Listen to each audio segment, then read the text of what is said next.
आप सभी को गुप्त नवरात्रि की हार्दिक शुभकामनाएं।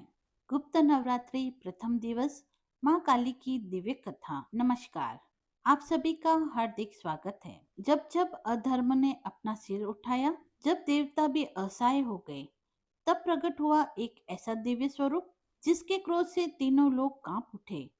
बिखरे हुए केस, गले में मुंड की माला, हाथों में दिव्य अस्त्र और आंखों में अग्नि समान तेज, यही है आदिशक्ति माँ काली।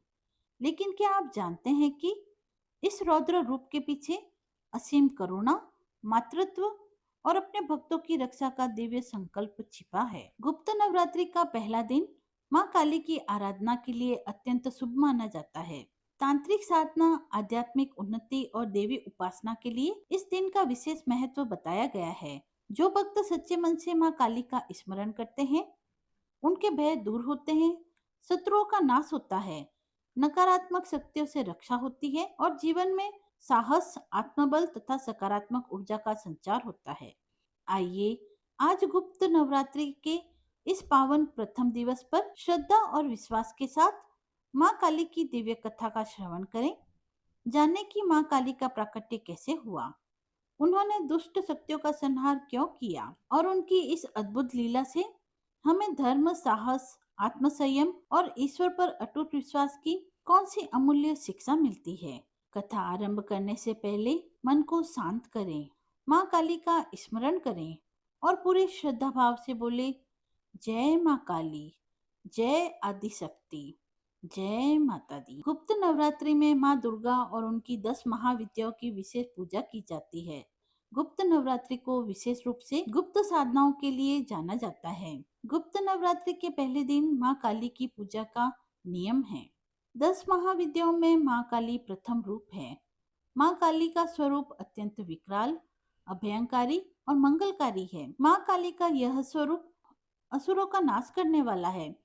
यदि कोई व्यक्ति गुप्त नवरात्रि के दौरान माँ काली की पूजा करता है, तो उसके ऊपर आसुरी शक्तियों का कोई असर नहीं होता।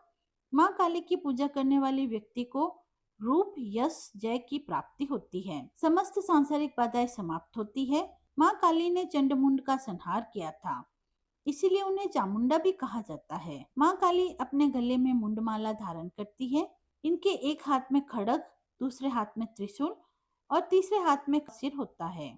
माँ दुर्गा ने रक्तबीज नाम के असुर का वध करने के लिए माँ काली का अवतार धारण किया था। 10 महाविद्याओं में माँ काली प्रथम देवी है।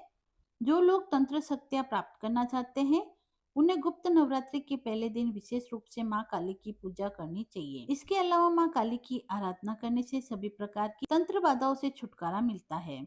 जो लोग अपने शत्रुओं से बहुत परेशान रहते हैं, उन्हें गुप्त नवरात्रि में माँ काली की आराधना करनी चाहिए। ऐसा करने से शत्रुओं से मुक्ति मिलती है। माँ काली की पूजा करने से अकाल मृत्यु का भय भी दूर होता है। माँ काली की पूजन विधि। गुप्त नवरात्रि के पहले दिन सुबह ब्रह्म मुहूर्त में उठकर स्नान आदि से निवृत्त होकर स्वच्छ वस्त्र धारण करें। अब एक साफ चौकी पर गंगा जल छिड़क कर उसे शुद्ध कर लें। अब इसके ऊपर एक साफ कपड़ा बिछाकर घट की स्थापना करें।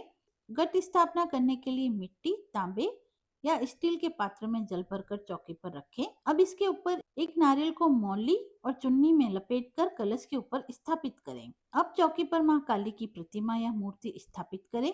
माँ काली की तस्वीर को रोली से टीका लगाएं। तिलक करने के पश्चात माँ काली को लाल पुष्पों की माला, पुष्प, फल, मिठाई, नैवेद्य आदि अर्पित करें और पूरे विधि विधान और श्रद्धा के साथ माँ काली की पूजा करें। माँ काली के समक्ष सरसों के तेल का या घी का दीपक प्रज्वलित करें व साथ ही माँ काली के मंत्रों का श्रद्धा पूर्वक जाप करें। देवी कवच, अर्गला स्तोत्र का पाठ करें व अंत में श्री सूक्त का पाठ करें। जिस आसन पर आप बैठते हैं, उसका रंग लाल होना चाहिए। वह माँ काली की कथा सुनने व पढ़ने के पश्चात दुर्गा सप्तशती का पाठ करना भी अत्यंत उत्तम होता है। माँ काली की कथा सुनने के पश्चात कपूर से माता की आरती करें व प्रसाद के रूप में मिठाई का भोग लगाकर सभी में प्रसाद वितरित करें। पूजा समाप्त होने के पश्चात पूजा में हुई किसी भी प्रकार की गलती या भूल चूक के लिए हाथ जोड़कर माँ से क्षमा मांगे। माँ काली का मंत्र ओम ऐम ह्रीम क्लीम चामुंडाय विच्चे। आइए अब सुनते हैं माँ काली की कथा। पौराणिक कथा के अनुसार एक बार दारुक नाम के राक्षस ने ब्रह्मा जी को प्रसन्न करके उनसे वरदान प्राप्त कर देवताओं और ब्राह्मणों को प्रताड़ित करना शुरू कर दिया और स्वर्ग लोक पर कब्जा कर लिया। जिसके बाद सभी देवता भगवान विष्णु और ब्रह्मा जी के पास गए। ब्रह्मा जी ने सभी देवताओं को बताया कि इस दुष्ट का संहार एक स्त्री ही कर सकती है। जिसके बाद सभी देवता भगवान शिव के पास गए और उन्होंने भगवान शिव को सभी बात बताई। जिसके बाद भगवान शिव ने माता पार्वती की ओर देखा। माता पार्वती इस पर मुस्कुराई और अपना एक अंश भगवान शिव में प्रवाहित कर दिया। भगवान शिव के कंठ के विष से उस अंश ने अपना आकार धारण किया। जिसके बाद भगवान शिव ने अपना तीसरा नेत्र खोल दिया। उनके इस नेत्र में विकराल रूप वाली माँ काली उत्पन्न हुई। माँ काली के ललाट में तीसरा नेत्र और चंद्र रेखा थी। माँ काली के भयंकर व विशाल रूप को देखकर देवता व सिद्ध लोग भागने लगे। जिसके बाद माँ काली का दारुक और उसकी सेना के साथ भयंकर युद्ध हुआ। माँ काली ने सभी का वध कर दिया, लेकिन माँ काली का क्रोध शांत नहीं हुआ और माँ काली के इस क्रोध से संसार भी जलने लगा। इसके पश्चात भगवान शिव ने एक बालक का रूप धारण किया और शमशान में जाकर लेटकर रोने लगे। वहां पर माँ काली उन्हें देखकर मोहित हो गई। इसके पश्चात माँ काली ने बालक रूपी भगवान शिव को अपने गले से लगाकर उन्हें दुग्ध पान करवाया और उसके पश्चात उनका क्रोध शांत हो गया। तो यह थी माँ काली की कथा। यदि आपको यह समस्त जानकारी व कथा पसंद आई हो तो आप कमेंट बॉक्स में जय माँ काली लिखकर अपनी भक्ति को व्यक्त करें। मिलते हैं अगले वीडियो में, तब तक के लिए धन्यवाद।